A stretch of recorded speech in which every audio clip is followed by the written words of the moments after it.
What's up, guys? Hope you're doing great. I got a really special guest in the house, and he's not here physically in my house with me, but you'll understand in a minute what we're talking about. But he's got a really cool thing going on, and he was so kind to take some time to come on the podcast with us and explain it. So I was doing, just to start it out, I was doing some research, like I always love to do some research, about different chemicals and whatnot, just in my business, just always trying to find, something that will potentially work better than something I'm already doing or using, or it's more friendly for me or for, the customer property, or better results or whatever. So I was digging around online and, been looking at a lot of different, less toxic options for weed killer, like just non-selective herbicide type products that go in the beds. And I did a bunch of research, and I run up on this chemical called monarch, and I sent him an email just with some questions that I had, and I thought, well, he probably won't reply, but in case he would, it'd be super cool to just ask him these things. And then within, I don't know, a few days, I was able to get a hold of him, and he answered my questions, and he even was kind enough to send me a gallon to try. We made a video about it, had great results, on the video. And then here we are now. He's on the podcast. So how you doing, bud? I'm doing good. I'm glad to be talking to you, Tony. Well, even though, I don't really know you per se, but, we're both small business owners, and, we have a lot in common regardless. And I appreciate, anyone that helps us out in this industry, any, product developer or whatever it is that, you guys that develop these things help us to make our lives easier or better. And so I really appreciate it. So, kind of tell about your product, like what it is, and, what's unique about it. And, this is kind of give them your start out, and then I'll ask you some questions. Yeah, you bet. Well, we started this company, Monarch Chem, about 3.5, 4 years ago. I got a call from my college roommate, and at this time 4 years ago, you remember what was going on. Mm-hmm. The whole world was shutting down, and so I was, for 20 years, I was a full-time professional speaker and a humorist on Sirius XM radio. Wow. And so I did I not had, know that. yeah, I had no knowledge of herbicides or chemicals. Didn't even know how to drive a forklift. But my business shut down when COVID happened, and I get a call from my college roommate, who is a serial entrepreneur. He's the kind of guy who starts businesses, sells businesses, and he said, "Listen, I just met a guy. They're in a social group together, Mm-hmm. who is he's retired. He's a chemist, and he's invented an organic weed killer." Well, let me just say, it's not organic, but at the time they Mm-hmm. didn't Mm-hmm. understand Yep. exactly what it Yep. made it organic. But he said he's invented this weed killer, and he wants me to partner with him. What do you think? And I said, well, I think that Bayer and Monsanto just got sued for $10 billion. This might be the perfect time to introduce a safe weed killer into the market. And so he said, "Do you want to join us and come on and run the company?" And I said, "Absolutely." And so for the next 2 months, Tony, I spent all my time just poring over EPA compliance and registration requirements and all these things that, I couldn't tell you how little interest I would have had in those a month before, but I just became obsessed with it. And so we started this product, or this company, and released what we were calling at the time Monarch Pro. Okay. Well, Okay. we had we later discovered that some of the states didn't want us to put the word pro on there because it implied that there may be efficacy or that may or may not exist. The state register Each state has different rules, and Mm-hmm. navigating through all Mm-hmm. that is really challenging. And so then we had an issue with the word monarch, that our trademark attorney said there's a monarch fertilizer. And so I asked her, I said, "How do we ensure that we get this, that we own the word?" She said, "Make it up." And so the 76-year-old chemist who we partnered with is named Lon. And so Oh, we wow. changed it from Monarch to Lonarch to kind of give him some legacy and to honor him. And so we went to market, and the first month we did like $500,000, and we were just uh, beside ourselves excited. But it's because glyphosate, which, as you know, is the active ingredient in Roundup, Mhm. had Mhm. become so scarce because most of it's manufactured in China. Mhm. And so Mhm. all Yep, those I'm aware of that that. supply chain was disrupted. And so we're getting calls from people ordering truckloads. And so we're mixing as fast as we can. And so and at the time, and this is, for your listeners that are small business owners, um, and I speak to a lot of small business owners, the first question you have to ask yourself is, what business are you in? And in order to do that, you have to identify who your customers are. And our customers at the time was anybody who buys. Mhm. Well, Mhm. as glyphosate came back down in price and people weren't panic buying, we were able to identify who our customers were. And although we do have some agriculture, that vertical we do sell, that wasn't our primary customer. Our primary customer are homeowners and people who serve homeowners, like landscapers, Mhm. Mhm. because um, we're getting a ton of landscapers calling us saying the community that I manage, or my customers are saying, don't spray anything toxic around my house. And so they're actively looking for these eco-friendly solutions. And so, I like to say people buy for two reasons: desire for gain or fear of loss. And too many small business owners and brands operate in the desire for gain category. What can my product do for you? Mhm. We Mhm. operate in the fear of loss. Yes, our product kills weeds, but we don't kill your dog. Right, right. We're safe to spray around your family. And that's how we've gone to market. And we've been really having a lot of fun, not only identifying who our customers are, but now going after those different types of distribution channels to get to our customers. Yeah, yeah, that's awesome. So you said it started out as organic, and then now it's, it says non-toxic, which that's not the same thing as organic. Like Right. the tire on your truck may not give you cancer, but I wouldn't cut it up and eat it with my dinner. So that Right. I feel Well, like that's kind of how that works. crude oil is organic. Hemlock is organic. So just because it's organic doesn't necessarily mean it's safe. Right, Um, right. the OMRI, which you may be familiar with, certifies whether something's organic. Mhm, And, mhm. and and the surfactant that's in our product is called sodium lauryl sulfate. Now that's sourced from palm oil, Okay, and okay. so it's naturally sourced. But um, since it's not found naturally in that form and has to be refined, it's not considered organic, even though it's naturally sourced.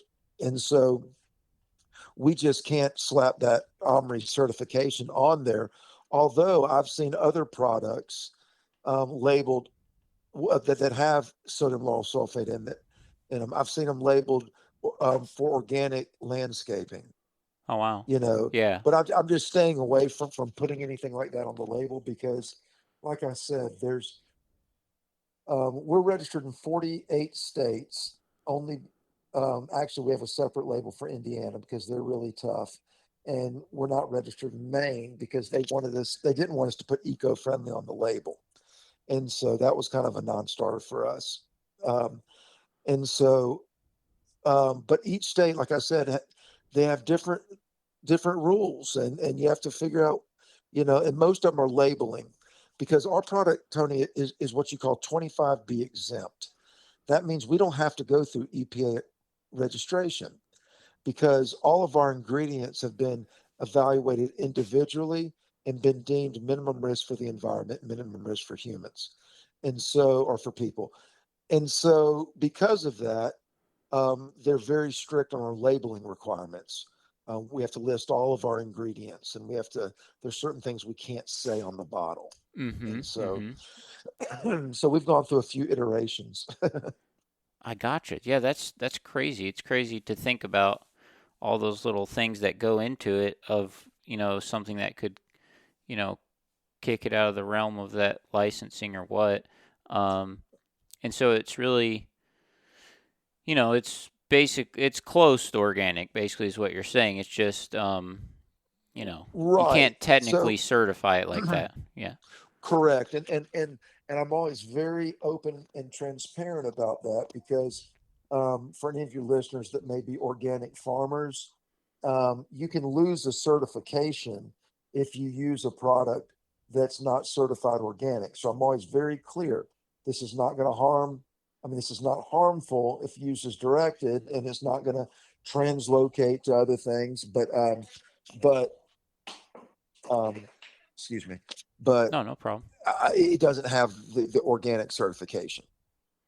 Yeah, that's really cool. So what is, reading the label, because that's people that are listening to this, if they haven't like really seen the bottle for themselves, and even me, um, like it's really cool the things that are listed even on the bottle of what they are. Like a lot of recognizable things. Um, so kind of tell us like what exactly, if you want to, like just No, you don't have to I'm go happy like to. tiny details, but at the same like what are the main few things that are in it? Because that are things that people are going to wonder. You know what I'm saying? Yeah, absolutely. And I don't mind. I mean, everything I'm going to mention is listed there on the bottle. And incidentally, we did get a patent on these ingredients. Oh, that's great. So that was, it was That's why I mentioned I didn't know if you want to like tell every single little thing because no, I'm not but going you to have patents, so give you the like you know what I'm saying? percentages, but Yeah. but so the surfactant is called sodium lauryl sulfate. Now, what as I'm sure you know this, but for anybody who may not, what a surfactant does, it serves two purposes. One, it's a wetting agent. If you Mm-hmm. were to spray water on a leaf, it's going to roll right off. Right. So this helps the product stick to the plant, but it also um, strips the wax off the leaf. And so once that wax is stripped off the leaf, it allows the acids to get in there and start desiccating the plant. It's Mm-hmm. got Mm-hmm. citric acid in there, um, malic acid, which is, you can, it's what makes sour candy sour. It comes from apples. Oh wow. Um, it's got salt and castor oil to knock down the foam. And so everything, and please, nobody take this as an excuse to eat the product, but everything found in the product is found in some sort of a food item or something that goes in your mouth, like sodium lauryl Wow. sulfate is found in toothpaste. Mm-hmm. Once again, I'm not Right. recommending Right. anybody take a sip of this, but I'm just telling you that once that wax is stripped off the leaf, the product um, gets in there and starts to kill the plant. And what's interesting about it, and this is what I've learned, um, it's kind of a three-step kill process. Citric acid is fast working. It's a stronger acid than, let's say, malic. So the citric acid gets in there and starts killing the plant. The malic acid works slower, and so I call it phase two. And then the salt is what I call the knockout punch. And so, although this is a contact herbicide, the biggest question that I get is, does it kill the roots? Mm-hmm. I mean, I had a landscaper call me today and was asking me that. And I'm always very transparent. And I always say sometimes I've sprayed vegetation that did not come back. And so it died, killed the roots. I've also sprayed things that had to be hit again in a few weeks. Mm-hmm. Mm-hmm. Plant physiology is different, and so it's going to act differently. Sometimes, like salt will translocate to a certain extent through a plant stem, but this is primarily a contact herbicide. And so, excuse me, the way to really ensure, a the kill you're looking for is to, kind of adjust the mix ratio based on what you're spraying. Mm-hmm. Mm-hmm. Um, there's some bottles out there now that say 4 ounces to the gallon. And so what we've realized is that 4 ounces to the gallon will work on some of the easy to kill broadleaf weeds and grass. But we realized that 6 ounces is going to work better for the hardier vegetation And if you're spraying like vines and brush, like I sprayed some poison ivy yesterday, and I bumped it up to 8 to 10 ounces. And so, you know, I realized like for in agriculture, cost per acre is very important, Right, and right. also for landscapers, Yes, obviously, yes, yes. that's very important.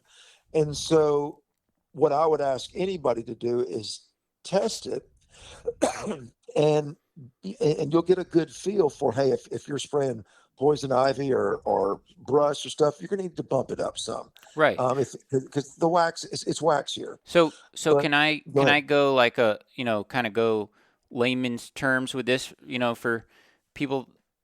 Can I like Sure. add my 2 cents about it? So like a product like this and some others like it on the market, but this one's kind of unique in a lot of different ways, which, we can talk about that. But this is sort of a kill from the top down sort of Yes. mentality, whereas glyphosate, it has to wait 14 days for it to soak down, systemic through the inside, and then killing like kind of from the inside out.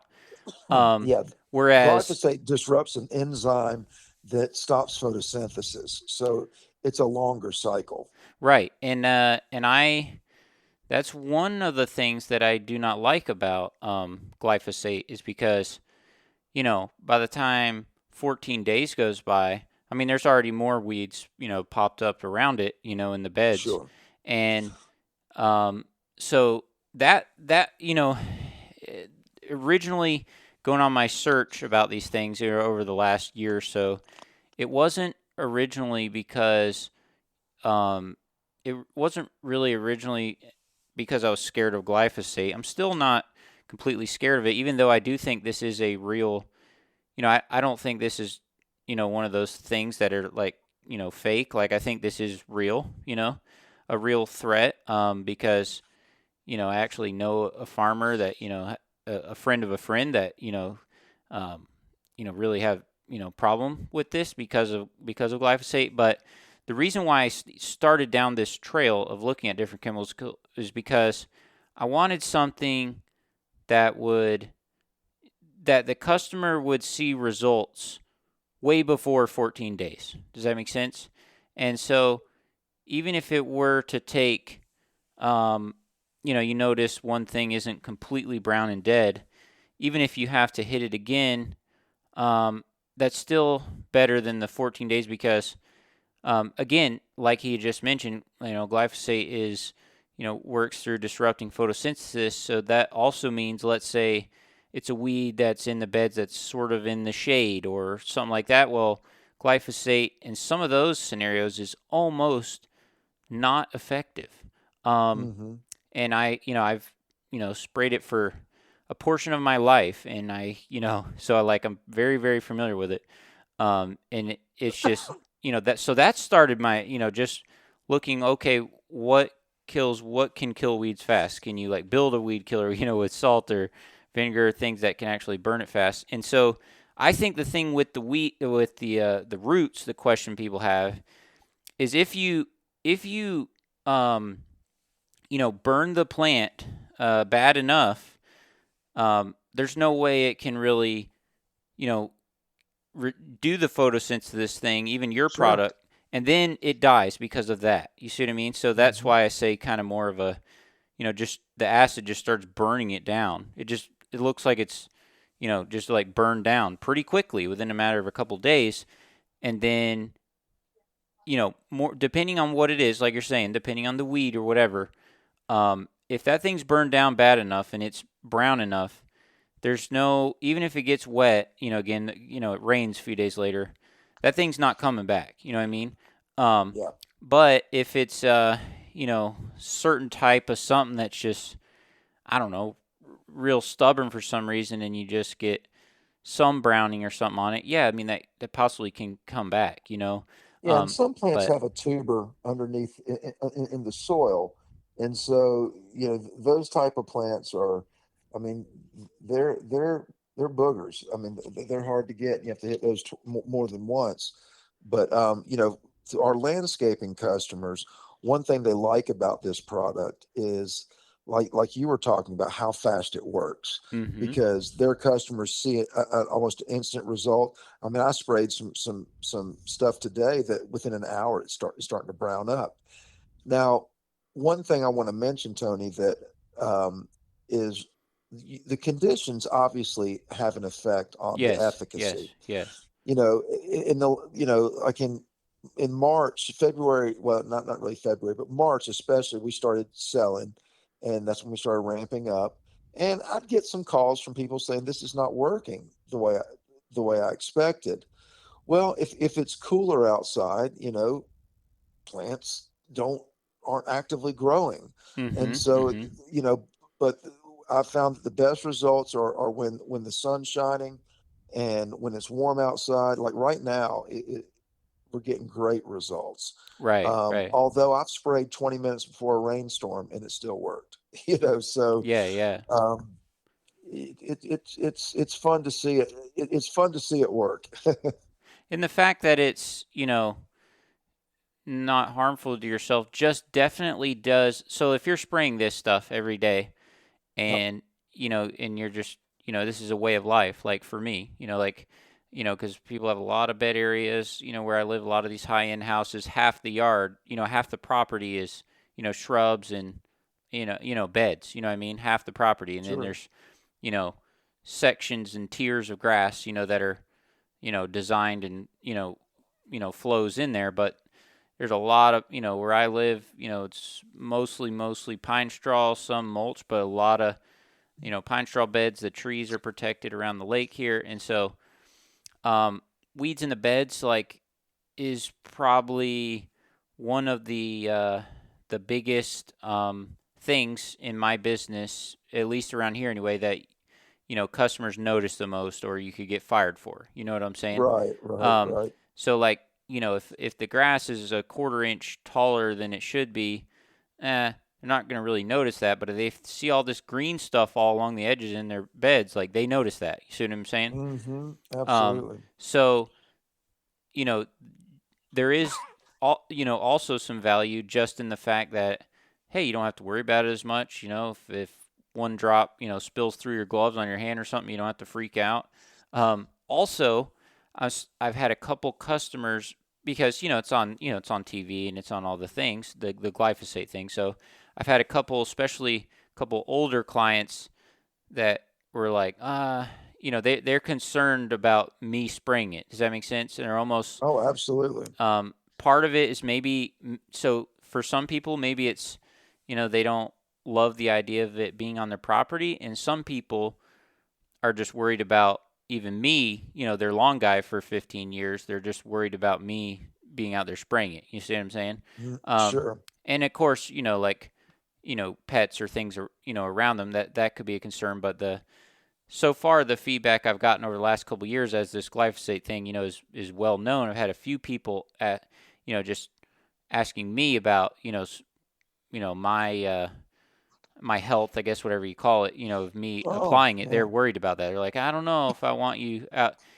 I guess almost for them, maybe they feel a little bit liability. Does that make sense? That if I'm on Yeah. their property spraying this and then something were to happen to me, they don't love that idea. See what I'm saying? Sure. That kind of Well, thing. I'll tell you, Tony, we're getting a lot. Florida right now, these major landscapers in Florida are telling us that, like, and they like serve homeowners associations, so the huge like neighborhoods and the villages type places. Um, their residents are saying don't spray it, and and I've often said we're not trying to change hearts and minds. We're Right. just trying to provide an alternative for those people who are looking for an alternative. You know, the fact that this has become a political issue is really surprising to me. But I've been at trade shows, which is one way we go to market is through distributors, Mm-hmm. and I'll be standing in my booth, and some old man will come in and start just giving me the riot act about, I've been spraying Roundup for 30 years and nothing's happened to me. And I tell him, like, he's a hardware store owner. I'm like, sir, I'm not trying to change your mind, but don't you want to have a product for your customers who come in looking for it? Well, yeah, give me 4 cases. So, Yeah, um, yeah. so when we first started this, I approached a buddy of mine who's got a huge landscaping company in Ohio, and I said, "Are your customers asking for alternatives to Roundup?" And he said, "No." 2 years later, we're at a trade show in Atlanta. It's called Synced Live. It was the first one. It's Mm-hmm. Yeah, I went this and year, and so that was the one yeah, that's right. last year or Um, whatever. yeah, we had landscapers lined up because now all of a sudden um, they're getting pushback, Right, and right. so we're happy to be there to fill the gap. And like vinegar, you had mentioned vinegar earlier. Um, the vinegar that you're going to find on your shelf in your kitchen is 5%. Right, right. Okay. Yeah, But when you're talking about herbicidal vinegar, yeah. You gotta get 30% or whatever. they're selling 30 to 20, 30, even 45%. You get 30% vinegar on your skin, it's going to eat through it. I mean, that'll etch metal. It's really dangerous stuff. And it's a little frustrating to me because the bottles just say vinegar. And so the average person thinks, oh, I can put this on my salad. No, not with this stuff. It's gnarly, gnarly stuff. And so, and the thing that um the thing that I haven't even, I didn't even try really running I've tried a couple other products, but I haven't tried the vinegar route because when you run the numbers, if the thing about it, like if you're buying the 30% vinegar, and that it costs way more than regular vinegar. You see what I'm saying? Right. And then if you have to use it, you can't dilute it much. Well, then it becomes one of the most expensive weed killers in the whole world. You know what I'm Oh, yeah. Right, right. saying? And it's going to eat your sprayers up. Oh, I gotcha. I mean, Yeah. it will, like I said, that 30% vinegar will etch metal. And so, and also stinks. Right. Yeah. The smell of vinegar is just bad in general. Right. Yeah. But anyhow, so, we don't have any vinegar in our product. And, we certainly don't have anything toxic, And you know, and so the citric acid, like one thing I've noticed, like if I pour it in the measuring cup a little bit and then I pour it in the sprayer, and like a little bit tries to like go when you're pouring it out of the little cup, a little bit tries to curl around the front, and a drop will like run down it. And if it like yeah, drops on the concrete, you can see like uh like a little bit of foaming up acid, just I guess from the citric acid or whatever. Almost like if you have a cut and you put peroxide on it, and it sure, would sure. like foam up just a little bit like that. I noticed that like even from drop on the ground, which I thought, man, that's pretty cool. That must mean that you can kind of see it working even just in that aspect. I mean, it doesn't even stain the driveway or anything. I'm just saying I No, noticed it. That but is I, one I thing I will noticed say too. this, and I've seen this in my garage. If you like, I'll put my sprayer down, and if some of it leaks out, I mean, it does have salt in it, Right, and right, so um, if salt lays on concrete for a while, it's gonna um, have a reaction with it. But if you're maintaining your sprayers and cleaning everything out, um, it's fine. But you may have also seen some foam from the sodium lauryl sulfate. Sodium lauryl sulfate is found in a ton of. I mean, it's found in toothpaste, in shampoos especially, because what that does, the way it takes the wax off the leaf um, is the same way it cleans your hair. It releases the surface tension of the oil in your hair and allows the dirt to come off. Same with the wax on the leaf. It releases that surface tension and it strips it. And so, when we first started doing field tests with this lawn, we were pulling it behind ATV, spraying some pine groves, and Lon was walking behind the sprayer, very nervous because this is his baby, mm-hmm, and mm-hmm. he's picking leaves and licking them to make sure they're getting enough product on there. Oh wow. And I'm like, good Lord, what are you doing? And I don't recommend anybody lick it, but Right. I'm just, you wouldn't want to do that with glyphosate, Right, you know. absolutely. Yeah. And then another question just about, so you have all these mixture of things, because one of the things that I tried a few months ago is, so like So I have a water softener at my house, system, and so every so often in the the part where you dump the bags of salt in there, when you add salt, if there's a foot or 2 foot of, if there's some extra water in there, I dip that out with this little bucket. Um, Uh-huh. and so one thing I tried, I'm like, let's try this for fun. So I dip in that extra water out, with the bucket, and so that's going to be extremely salty water. And so I pour Sure. that in my sprayer and sprayed it all around my house and under the trampoline and all around and stuff. And I thought, man, this might be a cheap, perfect thing to try because it's salt. It's probably softened my water. It's basically what it does in this system. Hmm. But I got, and the reason why I wanted to try is because when I do that and I dip that extra out there and I just walk out of the garage and I dump it, a couple trips, dump it, beside the garage in the grass or whatever, it seemed like I would kind of kill a spot in the grass. But then when I dump in the sprayer and I soaked all the weeds like around the house and stuff, like I said, it wasn't just one spot, multiples of different kinds of weeds and out back and under the kids' trampoline and this and that. And I got like little to zero result from that. So why is It's that? because it wasn't penetrating. That's why it needs a surfactant. So it'll penetrate the plant. It was just kind of what I would say was probably just rolling off.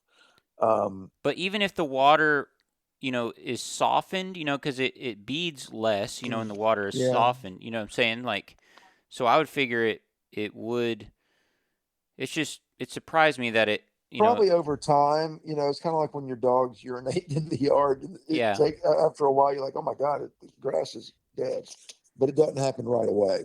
Um, any of these ingredients on their own probably wouldn't do the trick, and that's why the combination right, um, right. kind of kind of creates it. And salt, is a desiccant, but it needs something to strip that wax off so it can get in there and start working on the plant.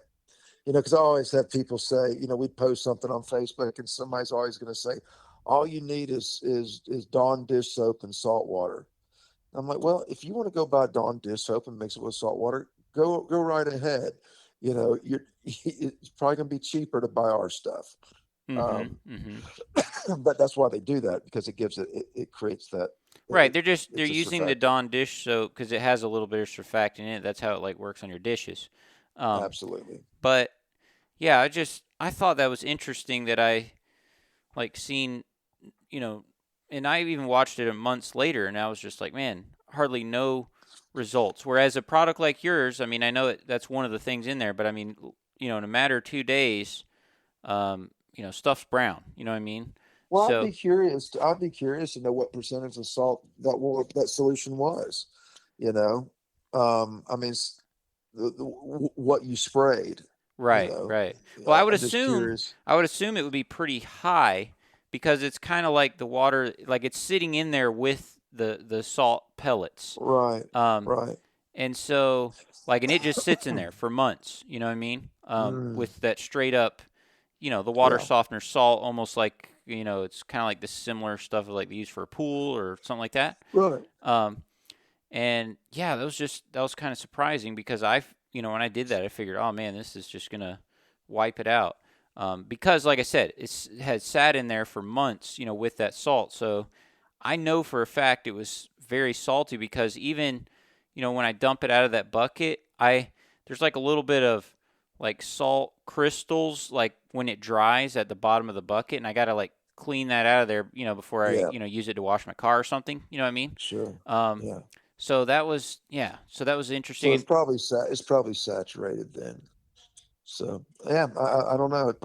That's the only thing I can think of, is that alone it would be more difficult I gotcha. to to penetrate. Well, I've really been enjoying spraying your product. I've been rocking with it for the last I don't know a couple weeks now. Um, it doesn't smell bad. I don't know. Like there's nothing really to say about it. And these conditions right now, it's just it's a it's a weed battle right now, especially in the South because you get these thunderstorms every day, and you new weeds just pop up like crazy. And so, am I going to say that I sprayed this and I have no weeds in any of my yard beds? No, it's not what I'm saying. But what I'm also saying is that, years of using glyphosate, uh, I also have these similar results. You see what I'm saying? Right. Um, Yeah. so And there's if plenty of stuff that glyphosate won't kill that ours will. And I'm sure there's some things that glyphosate's better on. Um, in agriculture, they do rotations, herbicide rotations, mm-hmm, because plants mm-hmm, will become resistant.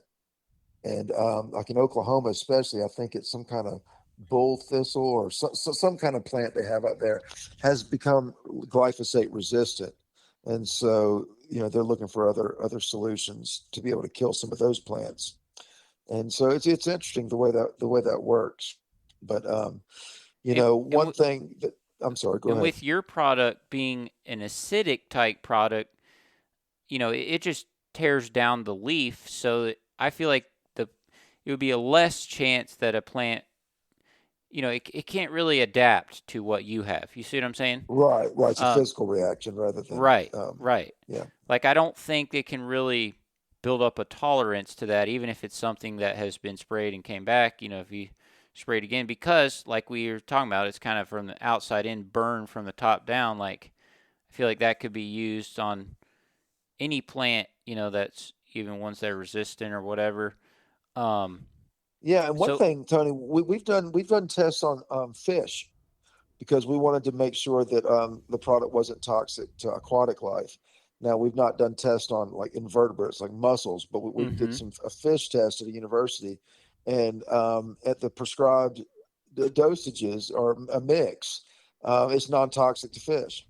And so that's why a lot of landscapers and who serve homes around water, around lakes, and a lot of homeowners around lakes have been buying our product because if there's any runoff, it's not going to harm any fish. And my mother lives on a lake, and I, Mm-hmm. whenever I'm down there, I go out there and I spray the plants that are actually in the water. I I just up gotcha. the mix to 10 ounces and spray those water plants, and it knocks them out. And so that's another thing. Let's say it rained, but now it's, how it does in the summer. Maybe it, shower moves through, but then now it's sunny and bright and 90 for the rest of the day again.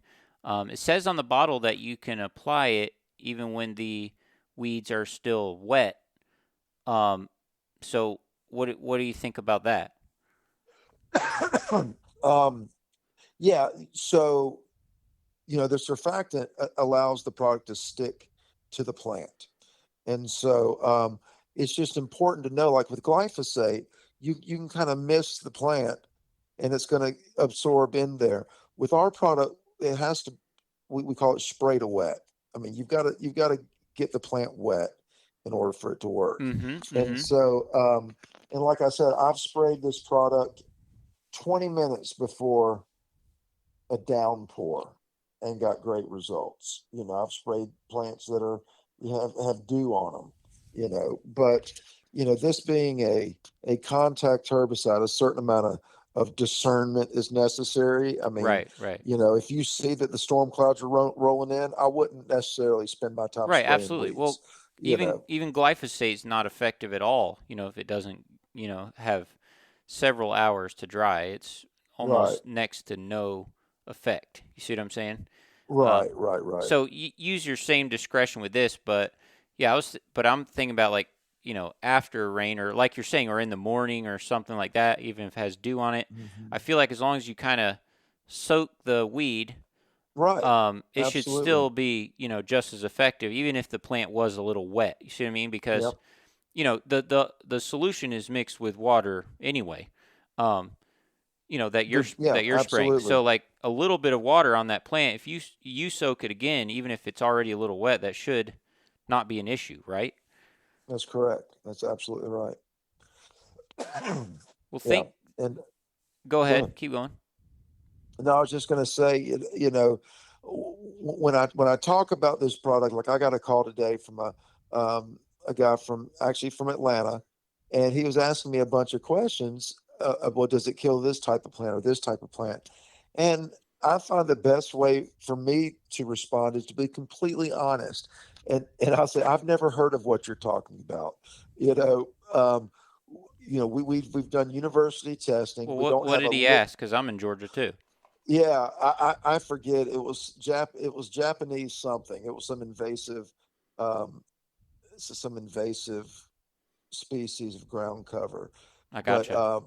but just because I've not heard of it, I'm no botanist. But the university testing that we did supported our claim that we kill over 200 varieties of weeds, brushes, and grass.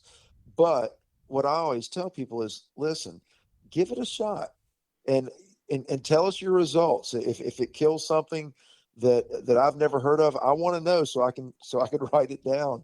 Um, Right, right. and you know, English ivy I know is a real problem down in Atlanta area. Mm-hmm. People ask me, does it kill English ivy? And my answer is the same. I have killed English ivy if it's actively growing. But if you're spraying it when it's dormant, it's not going to do a thing to it because this product kills actively growing plants. Yeah, I gotcha. I gotcha.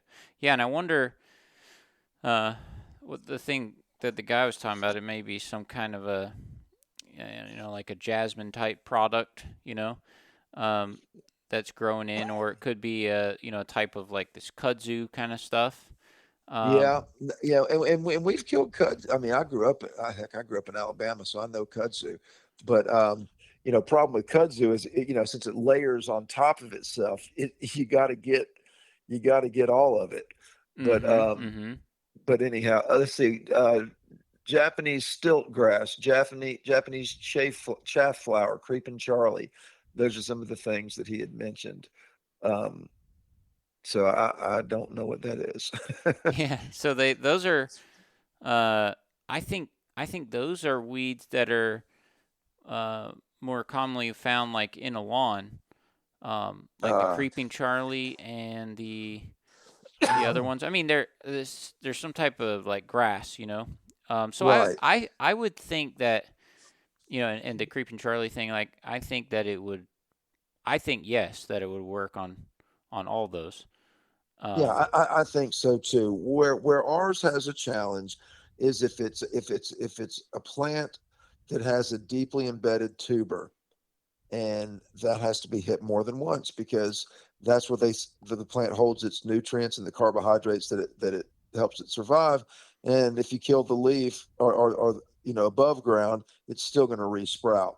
And so, but most of what we spray around our house doesn't have that. right, So, right. So yeah, that would be my guess too as well. Let's say, for example, my church, they have 7 acres of land around there, and I mow the yards and the fields and stuff, and then, but like out in those fields, they're just like weed, whatever grass out in those fields, and uh-huh. you know, those are some dense, weed systems out there. You know what I'm saying? Right. And I feel like something like that is where probably it would struggle the most. Like some of those big, grass like. See, I feel like a small like a woody type weed. This is gonna do better. This is gonna do great, and on the grass too. But I feel like it would struggle a little more on like I said, let's say you have a patch of this, weed grass that's in a field that's, as big around as a, half of a kitchen table, and like Right. that stuff you can't even barely dig it up with a shovel. Like you're saying, it's got a deep, system about it, Sure, um, sure. and so And a lot of we first when our first field test, it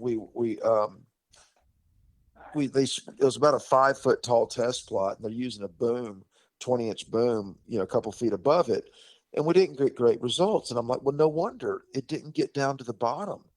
You can't just spray it and expect it to kill everything. It's got to be wet.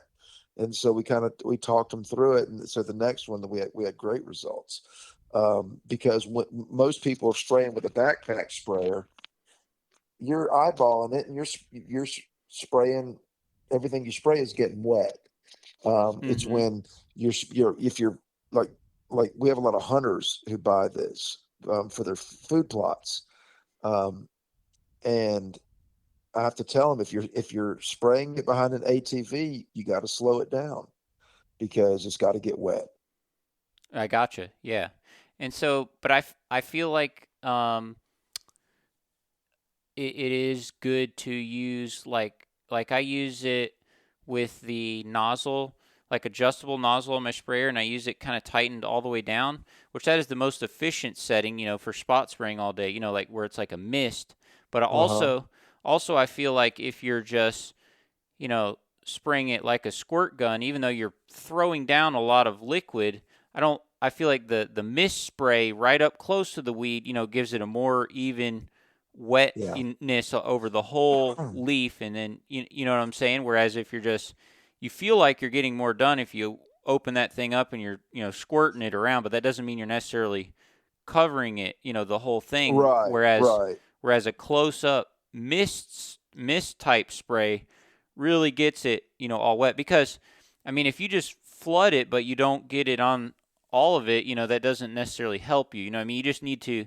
That's why I like, with any chemical, I like, like the adjustable nozzle, like I said, kind of all the way tightened down so it's like a mist. You know what I mean? And so you Yeah. give it, Yeah. kind of a. I like the battery, sprayers, and so you can keep some pressure on that thing, and yeah, and so that's how I've been using this product. Is like you're saying, make sure that each weed is wet, and Yeah. that's where I feel like it gets, you have the best results. So I'm pretty excited Absolutely. about this product, and I really, really thank you for your time tonight. I'm already a few minutes over what I told you that we Well, could do. I no, could, I'd love to tell people where to get it if that's okay with yeah, you. absolutely. I mean, I'll have the link down below in the description box, so you can always just click that, and it can go Oh, to that's it. great. Yeah, Yeah, because right now we're on Amazon, um, and HomeDepot.com. We're hopefully going to be in the Site One stores soon, and we're in hardware stores and lawn and garden stores all over the country. But right now Amazon and HomeDepot.com are and TractorSupply.com as well. I gotcha. The quickest ways to get the And like I product. said, guys, I'll have it in the description box down below, the link to the product. Also, I have a YouTube video about it. That was the first piece of content, or whatever you call it, that I made about this. It was maybe, I don't know, a week or 2 weeks ago. Yeah, it's Um, fantastic.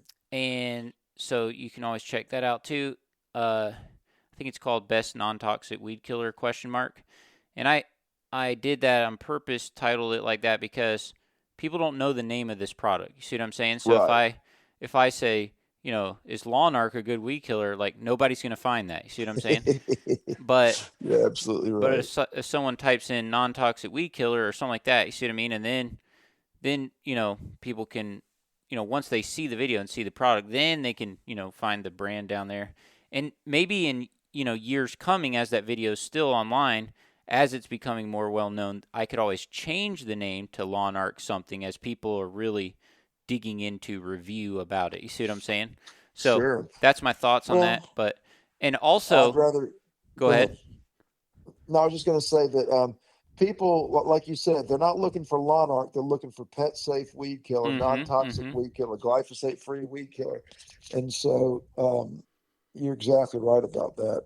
Let's go after what people are looking for than rather Right. than a And the brand and the name. other thing, I know we've already talked about this, but I think you would be absolutely crazy not to come to the Equip Expo, with 30,000 other people, Yeah, and all the, all the fertilizer companies and Site One and anyone that you can can think of, even from, all the, I mean, everybody you can think of, True Green, I mean, anybody that you can think of that's part of this industry, they'll have representatives there, talking to folks. And so I definitely like. I don't think you have a choice not to go to that. In the business that you're in, this venture right here. yeah. And Um, people have been telling us there was one called Cultivate, but this is called Equip Expo. Equip Expo. Yep. And Yeah, it's the we'll biggest be one there. in the world. So it's in Louisville, Kentucky. Um, not too hard to get to. I shared some information with you about it. I think I can't remember. Yeah, you Did I? did. Okay. Yeah, But yeah, it's awesome. Like any brand or supplier or you know anyone that you can think of is there, and it's the whole place is ran in. So the guy that like is the president of it is also the president of the OPEI, which is Outdoor Power Equipment Institute, and so they're kind of the middleman between Husqvarna, Steel, whatever, and the government and all that stuff. You know what I'm saying? So it's like, um, you know, big, big top level, um, you know, politics or not politics, but like just like how all this stuff works, how it comes to sure, market.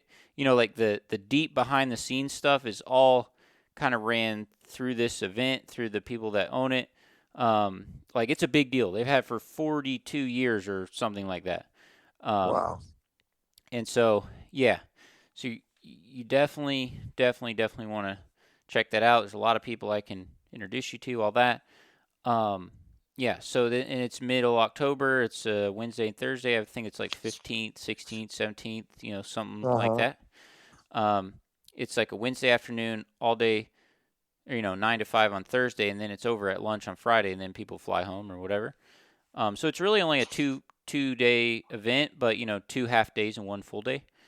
Um, sure, and, yeah. So anybody you could, I mean, any of these, sprayer people that build the sprayers, people that make all the sprayers of all the brands, like anybody like that, anything that has to do with green industry, they'll have a booth there. There's over yeah, 1,000 booths there, and this is not farming, agriculture. There are some products maybe that kind of, you know, could be used for either one, but this is a green industry event. Does that make sense? All focused sure, just on green industry, just on grass, plants, hardscapes, outdoor lighting, irrigation, lawn care, lawn mowing, just the green industry, um, so it's super super neat. So like I said, anybody that even people that would supply this, like I said, like the vice president of Site One, and all these people, they're all of them are there. sure. So yeah, so look into it. It's called Equip Expo, and because I would like to meet you in person there. That'd be cool. That'd be Yeah, really for cool. sure. This is definitely something we're going to do. So I really appreciate you reaching out to me, and I've really enjoyed talking to you, and I hope lots of people listen to this because this is a great way for us to introduce ourselves to new customers. Absolutely, and even in the future, feel free to, refer it to someone if they're, hey, what about this? What about this? What about this? Well, you can just say, here's a link to this podcast where we talked about these things. You know what Yeah, I mean? you And bet, so, and I can't wait to share it. because then it helps me, it helps you, helps everyone. Yeah, And then also, everyone listens to podcasts these days, so they can, have a lot of these questions answered because I don't know how you're going to keep up with all these, people that have questions about, like you're saying, will it kill this weed, and how many hours does it take to do this, and how many, what yeah, type of water, what type of sprayer do I use? I mean, like the questions that homeowners and different people have could just go on forever. You know what I mean? and they So, do. and maybe you're able to do some of it right now, but as this thing continues to grow and stuff, um, you know, the more and more of these kind of things resources you can have, and things that you can turn people to, that's great. I seen one. Is it Josh? Stony Ridge Farmer. That was the only other video that I seen when I started researching your product. Um, Yeah, he mentioned our product. This is over a year ago, so he we've he been comes to looking. the expo as well. Oh, So does he? yes, Well, yeah. So I mean, this is kind of our approach is to meet people like you who have influence and are real applicators who can we can partner with and just have discussions and educate people. And I think it's a lot more organic than absolutely, taking absolutely. ads out. Yes, yes, yeah, yeah. I think that is the best way. And so, man, I appreciate you coming on here, and maybe in the next few months, even before we get to Expo, like just an update on like what's going on or something. I mean, this doesn't have to be like a Absolutely. one-time only thing. You know what I'm saying? Um, You bet. so yeah. Well, I appreciate your time tonight. Anything else before we get off here? No, I'm just thrilled to have had this conversation, and anything I can do for you, um, let me know. And if anybody wants to get in touch with me, our website is monarchchem.com, and you can just email us through that, and I get all the messages. All right, bud. Well, I really appreciate your time tonight. Sorry I had some technical difficulties right at the You're beginning. quite all right. Um, I couldn't get into the podcast, system, and then the board thing. It just said, even though it has a full battery, it said no battery, and it just shut off when I called you the first time. And then so I went over here to this over by the sink by this outlet and just plugged my phone charger into it. And so it's how everyday life has little things. So we're gonna keep rolling with it, but. We got it, and Okay. then I forgot to hit the record first time. So, Been uh, there. yeah. So, and that's crazy because you understand how all this works. That last thing, can you tell a little bit more about like you're on Sirius XM or stuff? So like Oh yeah. uh, you have a great voice for it. So so like I don't even really fully understand satellite radio. I've maybe had it a few times over many years, but then Right, right. I feel like it's Well, it all started for me after college. I moved to Nashville to write songs. I was a singer, songwriter, played in bands since I was in high school, and I started getting into um, comedy. And the way it all happened for me at the Bluebird Cafe, it's a little songwriters joint in Nashville, and I started playing a few funny songs here or there, and I got a great response, a much better response than I was getting from my serious songs. mm-hmm.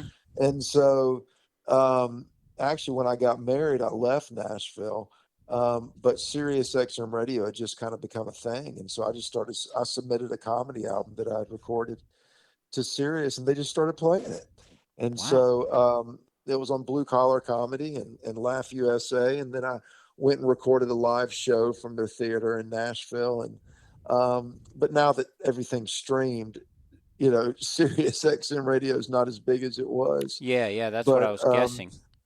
and so I've still got guitars on the walls, and Mm-hmm. Mm-hmm. I still speak to a lot of audiences. Like I just gave a speech this morning, and I use music in my programs because I talk about just like writing a song.